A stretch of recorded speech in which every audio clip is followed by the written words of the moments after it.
Fala, Meu, Vinícius. E meu aí, tudo querido bem? Eduardo Pina. Tudo certo com Beleza? você, meu querido? Tudo tranquilo, e você? Tudo bem? Tô me sentindo honrado em conseguir bater esse papo contigo. Nada, que isso, cara. Prazer é meu, obrigado pelo convite. Bater a Que agenda não é muito fácil, mas domingo fica menos difícil, né? ainda esse Pelo horário, né? menos, pelo menos nos domingos sem futebol, como a gente estava acostumado. E pouco Sim. futebol. Bom, antes até de começar aqui, deixa eu só explicar pro pessoal, né? Todo domingo, mais ou menos nesse horário, entre 18, 19 e 20, eu sempre trago um convidado do futebol para vir aqui bater um papo, debater sobre alguns pontos, né? E esse é o bate-papo TDF de número 23, com o Eduardo Freeland, fenômeno, gerente das categorias, gerente geral das categorias de base do Flamengo, né? Nós fizemos o curso de gestão juntos em 2016 na CBF e bacana deixar até pro pessoal. O Eduardo sempre ali no fundo, só escutando, quietinho, low profile na dele, sempre analisando todo o ambiente e muito competente em todos os clubes que passou. E sempre quando a gente trocou informação, sempre foi muito proveitoso. Então, para mim, realmente, cara, é um privilégio estar batendo esse papo contigo. Até o pessoal ali estranhou, é sem música hoje? Não, hoje o papo é sério. Hoje não tem, hoje já é uma linha um pouquinho mais diferente. Mas agradecer por ter aceitado o convite, tá, meu querido? Pô, obrigado, Vinícius. Assim, prazer é meu mesmo, assim, eu acompanho o teu trabalho e a tua seriedade, né, enquanto profissional e pessoa. E, pô, para mim é uma honra poder trocar um pouquinho com você, a experiência, de certa forma, poder contribuir. E legal você ter colocado essa postura lá no curso, porque, na verdade, cara, eu gosto de aprender. Então, quanto mais a gente ouve, acho que melhor a gente sai. Meu desafio naquele curso era sair melhor do que eu entrei. Então, é observar muito, claro que nem tudo a gente aproveita, mas aproveitar o máximo possível é muito importante qualquer oportunidade que a gente tenha, né?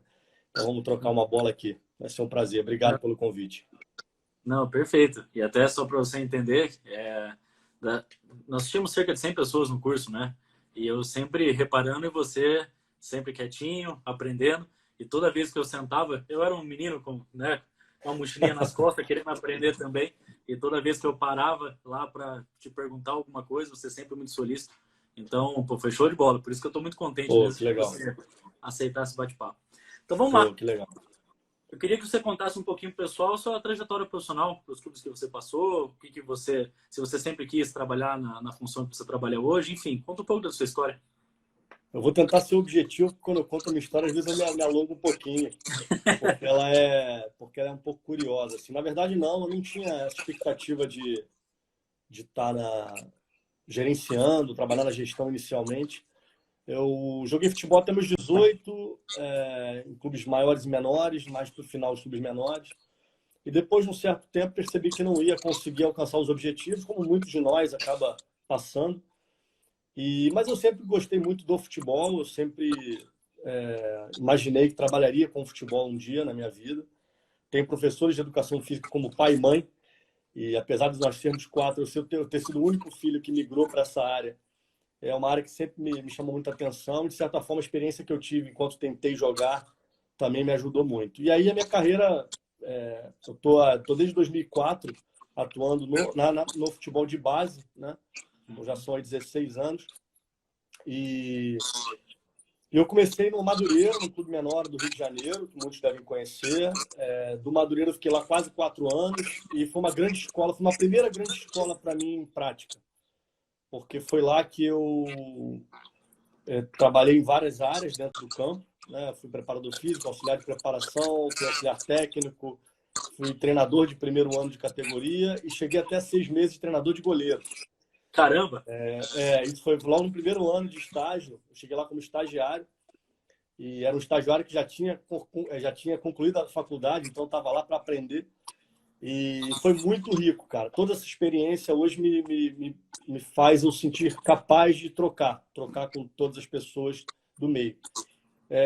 Depois eu tive a oportunidade de trabalhar no América, onde eu fui auxiliar técnico alguns meses, logo depois virei treinador do Sub-20. No Madureira eu trabalhei basicamente o Sub-17 e o Sub-20. E no América do Rio eu fui como fui como auxiliar técnico, depois treinador do Sub-20. Fiquei lá pouco menos de um ano e foi uma outra experiência muito boa para liderar uma idade mais velha, ter uns desafios diferentes. E depois de quase um ano no América, eu recebi o convite para o Sub-13 como treinador do Botafogo. treinador do Sub-13 do Botafogo. E aí o Botafogo foi uma segunda grande escola para mim, porque lá eu aprendi em todas as áreas, né? Lá eu comecei como treinador do Sub-13, fui para o Sub-15. Pouco depois de assumir o Sub-15, eu recebi convite para assumir a coordenação técnica na época.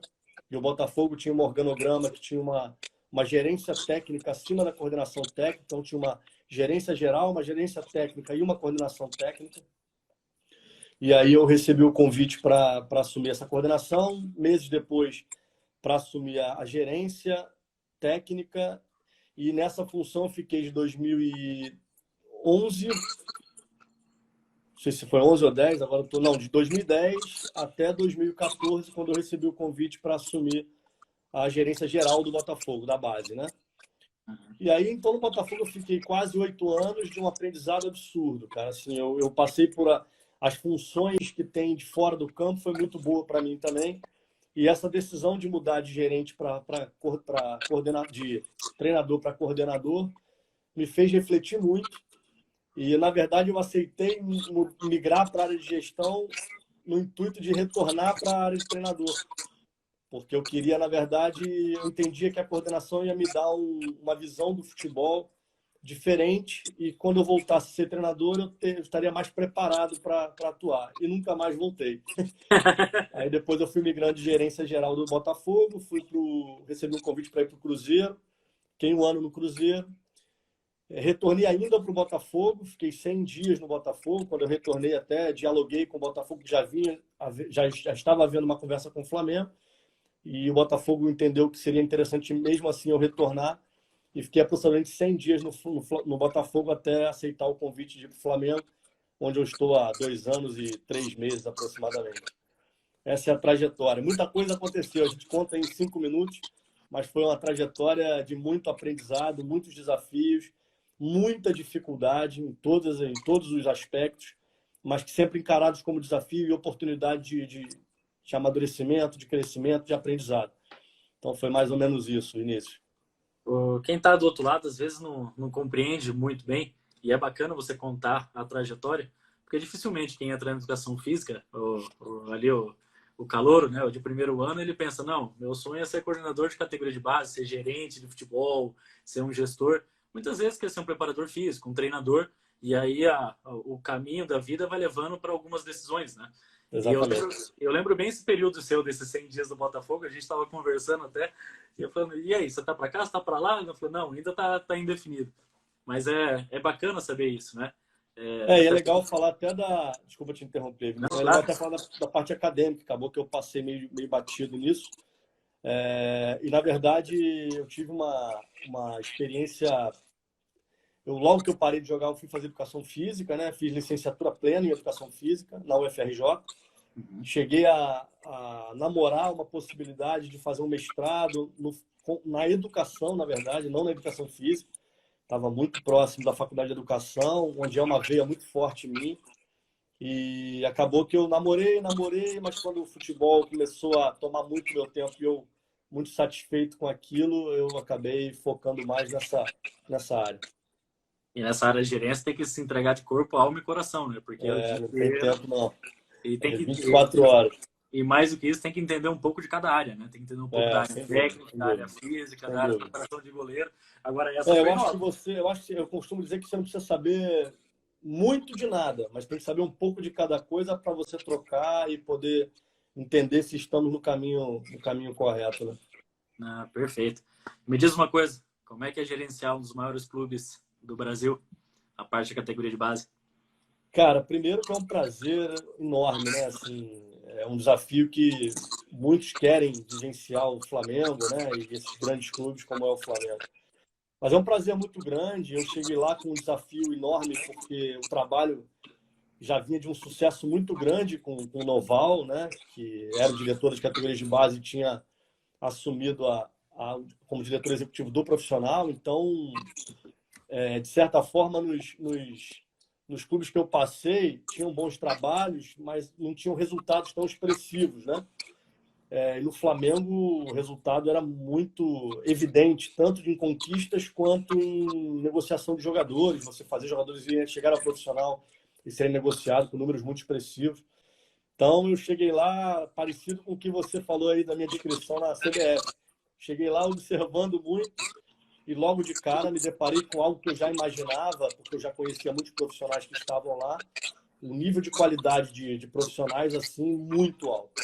A equipe de trabalho do Flamengo é algo realmente... E aí muito mérito do Noval, do Cadu, coordenador técnico geral da base lá, que conseguiram montar essa equipe. E depois que eu cheguei, a gente teve mais algumas poucas contratações, algumas poucas mudanças, mas a ideia era não deixar sair do trilho, né? Não atrapalhar o que o Noval e a equipe fizeram. Então, eu tentei observar muito, faço uma autocrítica de que acertei e errei em alguns pontos, mas eu acho que depois desses 2 anos, eu acho que a gente está com um trabalho muito consolidado, com toda essa equipe de trabalho e atletas que a gente tem lá.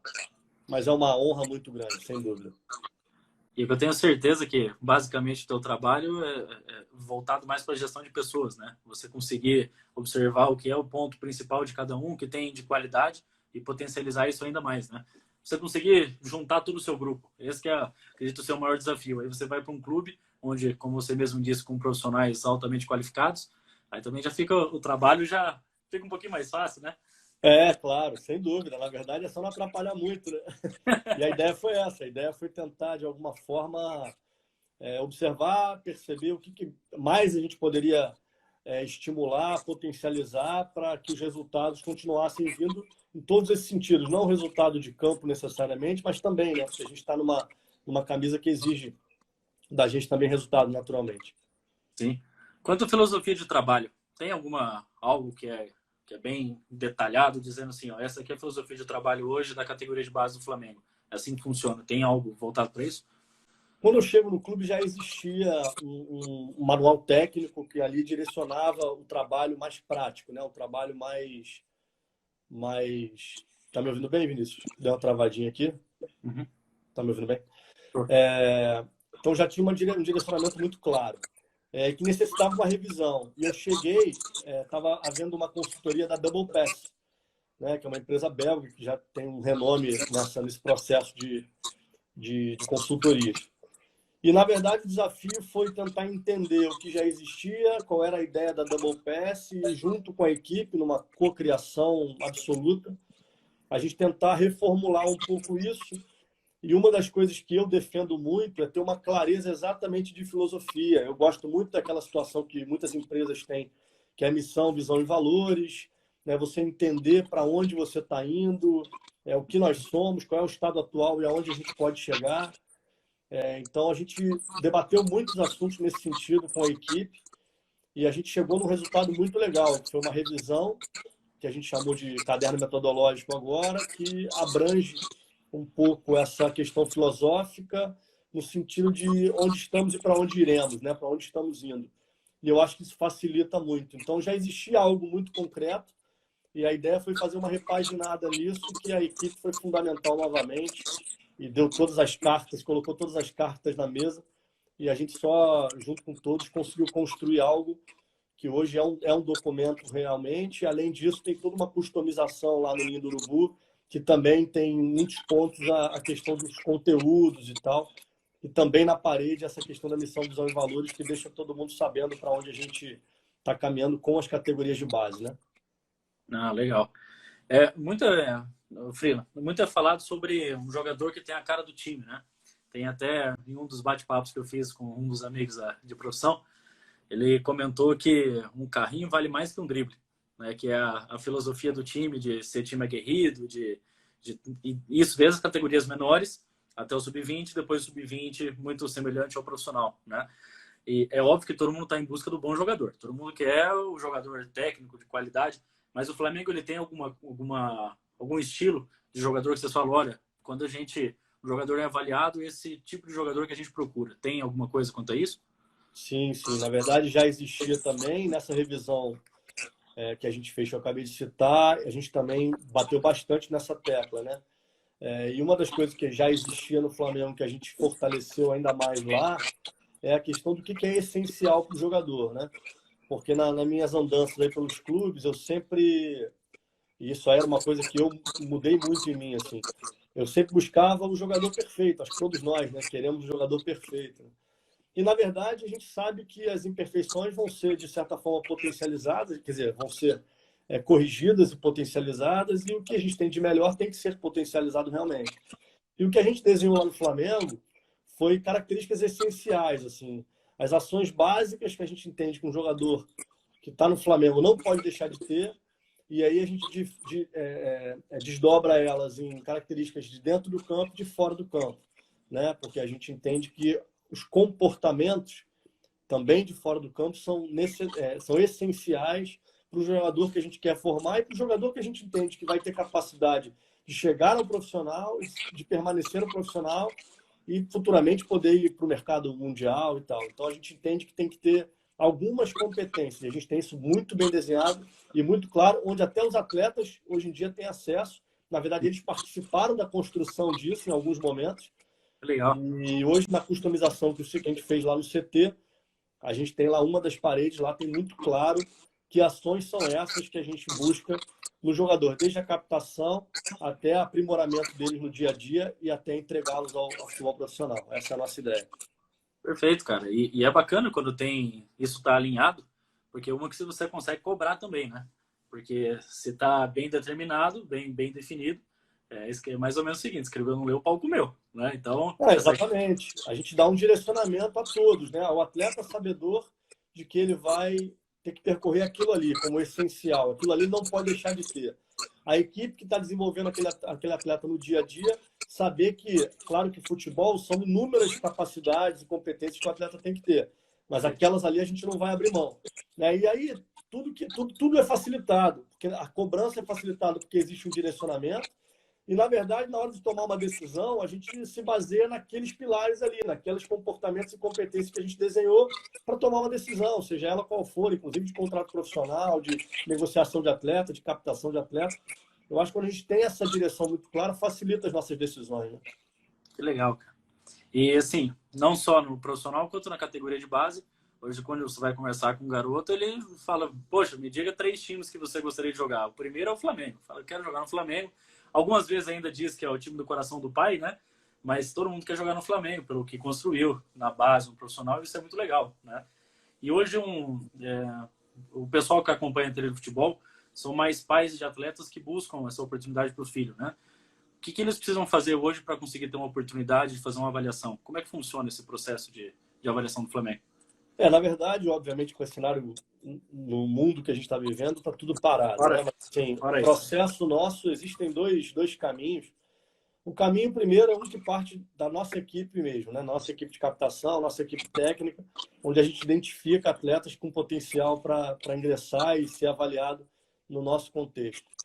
E a outra possibilidade é o caminho que é o mais tradicional nosso, que é o processo seletivo que existe. Ele, a princípio, é no Rio. A gente tem, através do próprio centro que a gente utiliza, que é lá no Cefam, para essas avaliações.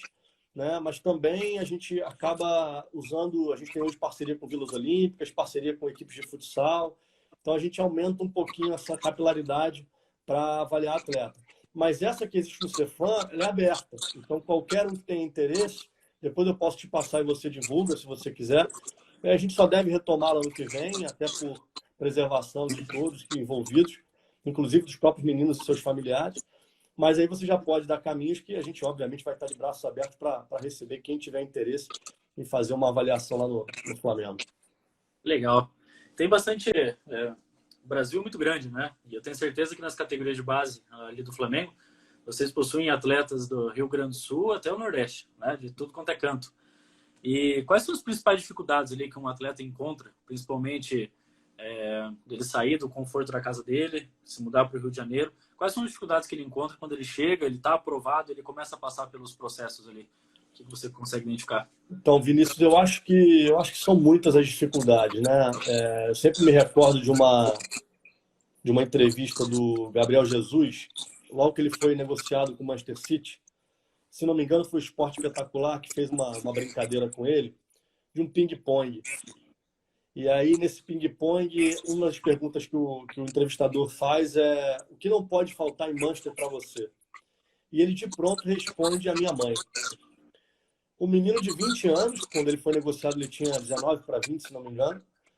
Estava indo para um país novo, muitas diferenças de São Paulo, nem tantas assim, mas muitas ainda assim, que é um outro país, é outra língua e tal, apesar da cidade ter algumas similaridades com a cidade de São Paulo, de clima e tal, é muito diferente. E a primeira coisa que ele falou foi a família, o núcleo familiar dele. Então, na verdade, assim, a gente procura acolher da melhor forma possível, né? Mas a gente está falando de meninos muito jovens. E o que a gente tenta proporcionar nesse acolhimento é dar um certo conforto no sentido de que ele entenda que ele pode se colocar da forma que ele entende ser o mais adequado se colocar, né? De que ele pode ser ele, né? Então a gente já existia uma pedagoga e uma assistente social no Flamengo, e uma das coisas que eu mais investi desde que eu cheguei no clube foi nessa área, na verdade. Porque eu entendo exatamente isso. Eu entendo que o Flamengo é uma potência para trazer meninos de todos os lugares. A gente tem até atletas de fora do país hoje, né? Atletas de outras nacionalidades. Legal. E aí a gente tem que tentar criar, porque o que eu entendo é o seguinte, Vinícius, tem dois lados aí. Um primeiro que é a questão humana, a gente quer que o menino se sinta bem naquele ambiente, né? E o segundo, para mim é muito óbvio também, é a performance que a gente espera que o atleta alcance. Então, se eu quero que ele alcance o melhor nível que ele pode alcançar, ele tem que estar se sentindo bem naquele local, né? E isso é muito mérito da equipe de trabalho que a gente tem no clube também, né? Não é só uma área que faz isso. Todos que estão envolvidos no trabalho com os atletas se sentem responsáveis. E aí eu falo desde a equipe técnica até o pessoal da cozinha, até o pessoal, né? Não só a área socioeducacional, como a gente tem chamado lá no clube, que a gente tem um departamento hoje disso. É um desafio muito grande, porque cada menino tem a sua demanda, cada menino tem a sua história. Mas o que a gente tenta fazer é humanizar um pouco essa relação, tentar fazer com que eles se sintam acolhidos. Hoje a gente tem uma estrutura que favorece, no caso, meninos que morem lá, mas muitos não moram, a grande maioria não mora. Então a gente tenta receber esses meninos muito bem e tratá-los como pessoas que, independente de jogarem futebol ou não, são seres humanos, têm as suas ansiedades, têm os seus objetivos, os seus sonhos, que a gente procura alimentar. E eu acho que a gente tendo essa transparência nessa relação, a gente ameniza muito esse impacto e facilita essa adaptação. Não é fácil. O meio futebol não é fácil, mas qualquer menino que saia de casa na idade que eles saem para buscar qualquer sonho, vai ser uma adaptação difícil. E a gente tem que estar aqui para estar próximo e estar próximo da família, não só do atleta. Eu acho que isso faz com que a gente minimize a margem de erro na adaptação e no alcance do melhor nível que eles podem apresentar. Não, isso é bem bacana, até porque a família é a base de tudo, né? A gente costuma dizer que o fruto nunca cai longe do pé, né? Se você quer conhecer o atleta, você acaba olhando para a família, que ele vai sempre na mesma linha, né? E tem algumas dificuldades. Vou dar um exemplo, né? Aqui em Curitiba é frio pra caramba. Aí um atleta aqui de Curitiba, ou até do próprio Rio Grande do Sul, quando vai pro Rio de Janeiro, todo mundo pensa o seguinte: não, mas ele tá indo lá no Flamengo, tá tudo certo, né? E não sabe as dificuldades que ele acaba passando, pelo nível de concentração que ele tem, de treino, de entrega e tudo mais, né? Então isso é bacana que vocês... Até te fazer uma pergunta, uma curiosidade. Vocês são em quantos colaboradores diretamente ligados à categoria de base? Cara, hoje nós somos 110, aproximadamente. O número exato, talvez eu me falhe aqui, mas aproximadamente 110. Envolvidos, né? Porque a gente tem... Hoje a gente começa sub-6, porque a gente começa com futsal, Caramba! sub-6, sub-7 e vai até o sub-20. Então, só de equipe técnica é um número muito grande, né? E tem todo um staff, né? Tem todo um trabalho desde nutrição, psicologia, serviço social, pedagogia, monitores de alojamento, equipe de cozinha. Então, se a gente for analisar todo mundo, é um grupo muito grande de profissionais. E isso é mais uma prova que vocês não estão de brincadeira, né?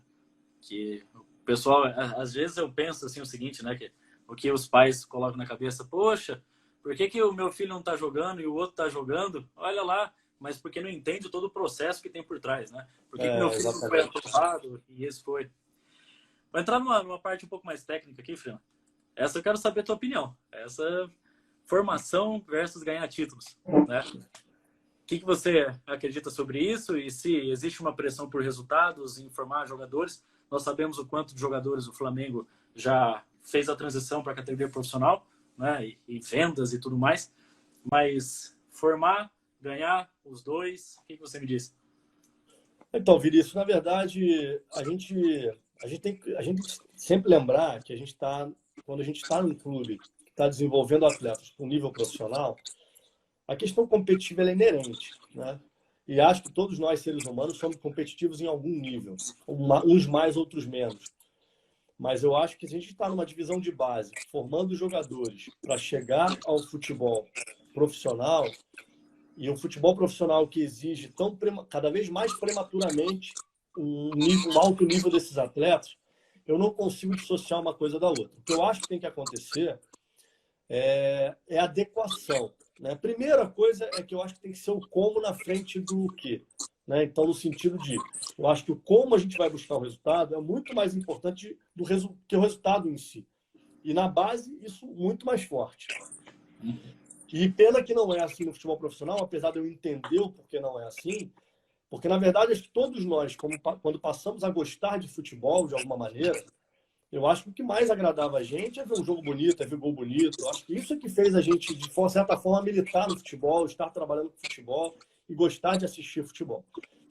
Então, eu acho que se as duas coisas andassem juntas, eu acho que isso é o melhor cenário possível. Mas eu entendo que a exigência por resultado do profissional seja muito diferente. É uma pena, mas eu entendo.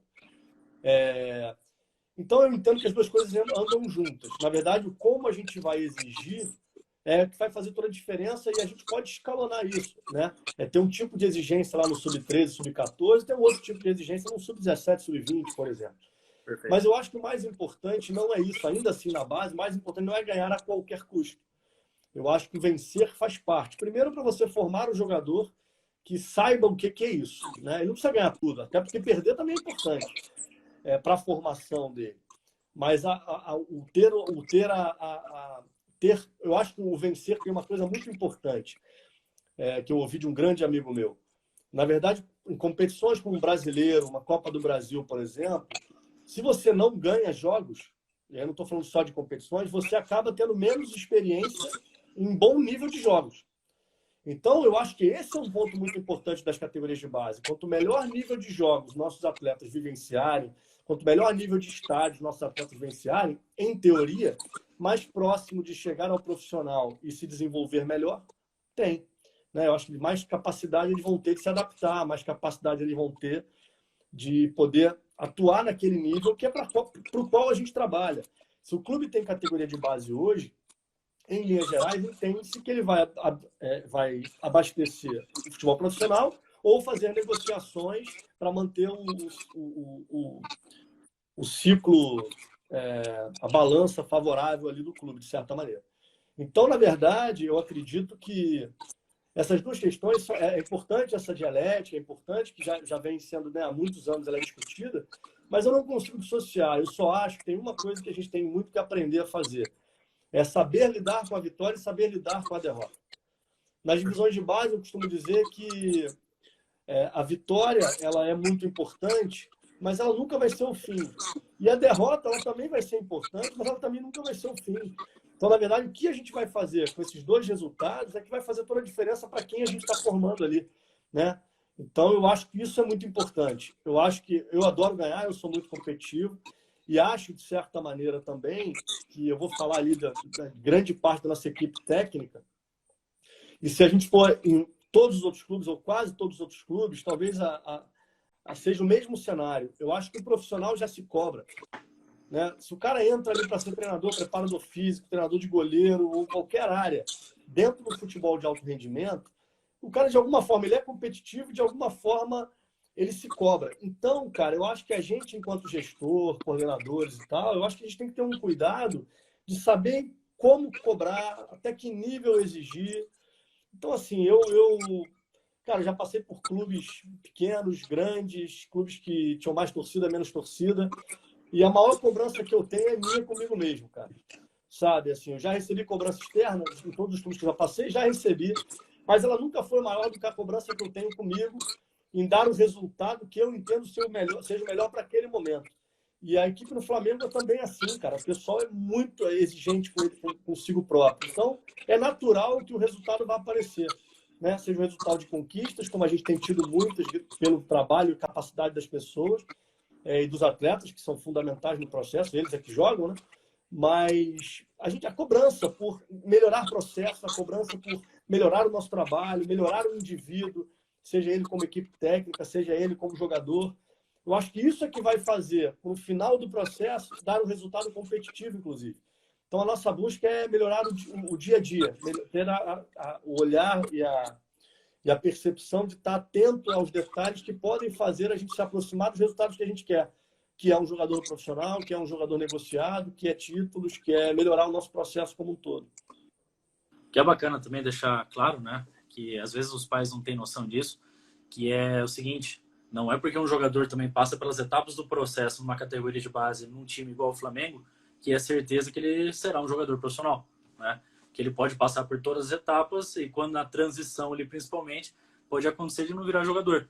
E Sim. isso eu acho muito legal, que é a preocupação de vocês, que é uma preocupação na formação sistêmica, né? De uma maneira como um todo, né? No PSTC tem no refeitório, você já foi lá? Mas tem uma Não, nunca frase, fui. Conheço bem o Renato, mas nunca fui lá. tem uma frase que está há 20 anos lá, que ela diz que o atleta tem vida curta, mas o homem é para sempre. Que hoje um atleta de futebol profissional, né? Depois de passar a categoria de base, ele trabalha por 12, 15, 18 anos, quando muito 20 anos, né? E é muito maior a vida dele do que simplesmente o que ele passa. E a preocupação, e eu vejo isso que é bacana, que a preocupação não é só com a formação do jogador, é a formação também do não jogador, né? O que vai ser feito com esse atleta depois, caso ele não vire um jogador profissional ou ele não consiga atingir os objetivos que ele tem. E essa preocupação eu acho muito legal. E por isso que tem toda uma equipe de trabalho se preocupando com isso. E voltado também para a situação da cobrança pessoal, né? Porque quando você está num jogo, está numa competição, a cobrança é que você consiga dar o melhor. Ganhar a competição, ganhar o jogo é consequência do que você se preparou e consequência do tanto que você se entregou, né? Isso. E eu até vi um comentário aqui bacana que realmente não tem como muito separar entre formação e ganhar jogos, ganhar títulos, porque o jogador que ele se forma, que ele chega num alto nível, ele é um jogador competitivo e ele é um jogador que passou por todas as experiências, né? Você mesmo comentou que quanto mais ele ganha, mais jogos ele faz, mais ele é exigido, mais experiência ele adquire, e isso ao longo do caminho, ao longo da estrada, é bom pra caramba, né? Sem dúvida. E é muito interessante você falar isso, Vinícius, porque assim, eu de uns anos para cá, eu tenho defendido muito a importância de toda a formação no pós-carreira, mas durante a carreira também, né? Porque eu acredito demais que quanto mais bem formado for aquele indivíduo, mais ele vai ser o melhor jogador de futebol, seja dentro ou fora de campo, né? Então, assim, isso é um cuidado que a gente tem que ter, porque eu acredito demais nessa correlação. Eu acho que ninguém coloca uniforme de jogador e entra em campo e depois deixa de ser aquilo ali. A gente é a mesma pessoa. Então, quanto mais a gente cuidar disso, a gente também tende a ter melhores atletas, né? Atletas que são sujeitos ativos daquele processo, atletas que vão dar melhores exemplos no futuro para meninos mais jovens. E aí tem toda uma correlação que eu acho muito importante, né? Então, essa formação integral ela é fundamental porque a gente está falando do jogador que não vai virar e do jogador que vai virar, né? Eu gosto muito da ideia de que a cada momento que o atleta seja submetido a algo, por exemplo, uma lesão, que ele compreenda exatamente o que ele está vivendo e seja um sujeito daquela melhoria, daquele processo de recuperação, porque ali é um aprendizado para ele. Então, tudo que a gente passa ao longo da nossa vida é um aprendizado. Então, a gente tem que aproveitar ao máximo tudo que está acontecendo. Não é fácil, por isso que exige uma equipe muito grande. Ainda assim, a gente tem muitas coisas que podem ser melhoradas e a gente está atento nisso no dia a dia. Mas cada coisa que acontece com cada menino ali dentro, com cada um de nós profissionais ali dentro, é a oportunidade de a gente estar atento para melhorar, para propor melhorias, para que dê ao atleta, e a nós também, mas ao atleta fundamentalmente, a capacidade do entendimento para estar se desenvolvendo a cada fase.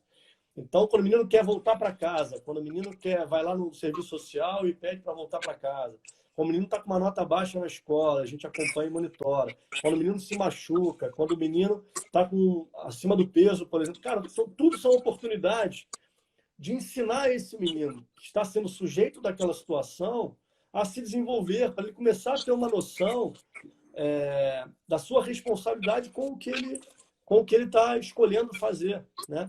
E vai aumentando, acho que, o leque desses meninos de possibilidades futuras, seja depois que ele parar de jogar, ou seja ao longo, ser um pouco mais crítico do que está acontecendo com ele, né? Então, acho que o desafio é muito grande e muito motivador, assim, é muito motivante ter isso, porque é uma gama de possibilidades enorme. Uma maneira diferente de se pensar, né? É uma mudança de pensamento, que aí vocês vão muito além do que das 4 linhas. E isso eu acho legal. O ser humano ele tem uma necessidade básica de encontrar culpados para os problemas que estão ali, os problemas alheios, né? Eu sempre digo que quando uma pessoa ela terceiriza o problema, ela perde o direito de melhorar. Porque se ela tem ela tem uma determinada deficiência, algo que ela precisa melhorar, né? E ela coloca a culpa no outro, do tipo, não estou jogando porque o treinador prefere outro jogador. Ué, isso não está no alcance do atleta melhorar. Se o treinador gosta do outro, o atleta não tem mais o que fazer. Agora, se ele colocar na consciência do tipo, eu preciso entregar mais dentro de campo, eu preciso entregar mais os treinos, preciso fazer o que o treinador quer, aí ele consegue melhorar. Então, se ele terceiriza esse problema, ele não consegue eu costumo dizer que os atletas não podem pegar a mão do presidente, a minha mão, e assinar uma renovação de contrato. Eles têm que ali dentro fazer o que eles controlam, né? Eu costumo usar muito esse termo, né? Fazer muito bem o que vocês controlam. E aí, quanto melhor você fizer o que você controla, mais você vai estar próximo de alcançar os seus objetivos. E se você fizer o oposto, você vai estar se distanciando. Mas essa análise é muito legal sua, é exatamente isso. Perfeito. Agora é um pouco mais técnico, talvez os pais não vão entender, mas essa é uma curiosidade que eu tenho, porque eu conversando com os amigos da área, uma grande dificuldade que o futebol brasileiro tem é a transição, né? Ali, principalmente do sub-20 para o profissional, e vocês têm um problema não, uma dificuldade um pouquinho maior, né? Porque hoje o elenco do profissional é excepcional, né? Tem jogadores do mais alto nível, em todas as posições, que é isso que é difícil. Então, um jogador que sai da categoria de base, ele realmente tem que estar capacitado para aquilo, para ir no profissional, para poder se adaptar e quando tiver a oportunidade, estar ali pronto para fazer, né? Só que hoje, a categoria de base do Flamengo tem quantos jogadores? Tem... Total Total está com 360 aproximadamente. É bastante. E isso que eu gostaria até de passar. O funil, ele vai apertando, né? Desde o sub-6, que você falou do futsal, e com o passar do tempo ele vai apertando, até a categoria do sub-20 principalmente. Tem alguma coisa que vocês pensam em fazer? Alguns mercados alternativos ou empréstimos? Vocês jogam alguma competição que não seja o carioca profissional da primeira divisão? Tem alguma coisa quanto a isso? Na verdade, hoje a gente tem uma gerência, que até o próprio Noval que está como responsabilidade de tocar, que é a gerência de transição e negócios, né? Então, basicamente, em Minas Gerais, ele é o cara responsável a fazer essa comunicação entre base e profissional. Inclusive, ele está muito dentro do sub-20, por exemplo. Participa de tudo que acontece no sub-20. E ele é o cara também que está monitorando os mercados e alocando os atletas que, ou eventualmente, precisam de uma rodagem, ou eventualmente, realmente não vão ter oportunidade. A gente sabe que o sarrafo do profissional está muito alto, o que acaba impactando na base também. Exatamente. Aí o espaço vai ser cada vez menor, mas o clube tem uma filosofia muito forte de aproveitar assim, os jogadores da base, continuar levando os jogadores para cima. Mas é isso, o menino vai ter que chegar lá e dar conta do recado daquele nível que está lá, né? Então, isso também impacta o nosso trabalho, que a gente vai ter que fazer um trabalho cada vez melhor para entregar um jogador cada vez mais preparado lá para cima. Mas sim, existe hoje um departamento específico para isso, Vinícius, que é tocado pelo Noval, que basicamente é isso. Mantém a comunicação permanente entre base e profissional e observa o mercado para poder ver as oportunidades para fazer a negociação com os meninos. Hoje o Yuri César está no Fortaleza, o Luiz Henrique está no Fortaleza, por exemplo. São casos que vieram através desse processo. E muitos, a gente mandou 2 para Portugal recentemente, e o processo está caminhando, porque a gente sabe, é uma coisa que a gente procura fazer. O jogador chegou no sub-20 do Flamengo, cara, ele foi bem desenvolvido pela equipe, ele tem uma chancela muito forte, vivenciou oportunidades muito importantes na vida dele, cara, ele tem que virar um jogador de nível para o mercado. E isso está acontecendo e a gente está vendo como o mercado está absorvendo bem esses meninos. Não, e isso é legal, porque eles vão buscando o espaço deles e também mostra e apresenta o trabalho de vocês, né? Que foi feito de tanto tempo. Isso é muito legal. E até a minha última pergunta técnica para você é o seguinte. Hoje, nós estamos batendo bastante nisso, mas não só o profissional, quanto a base, formando bons jogadores, chegando em boas competições e sempre disputando, sempre revelando bons jogadores e trazendo bons jogadores ainda. Todo mundo querendo jogar, né, no Flamengo. Cara, qual que é o segredo para conseguir fazer tudo isso? Conta pra Cara, mim. acho que foi um pouco do que eu falei antes. Eu acho que o clube tem uma equipe, assim, eu sempre vou valorizar muito a equipe, que eu sempre achei uma equipe formidável de trabalho e